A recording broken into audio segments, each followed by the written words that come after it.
How to add video body effects on CapCut app. Hello guys, so all what you have to do is simple.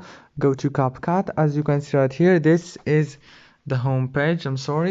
Now all what you have to do is click new project to upload a new video, or just choose from your drafts.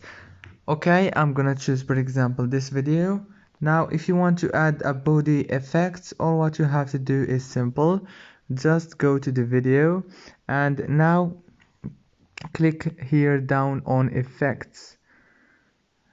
Now click on body effect and choose a template from here. For example, I'm gonna choose this one. As you can see, it looks so professional. Let's try another one. For example, let's say this one.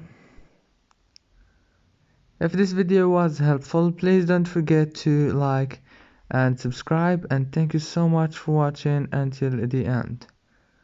See you later.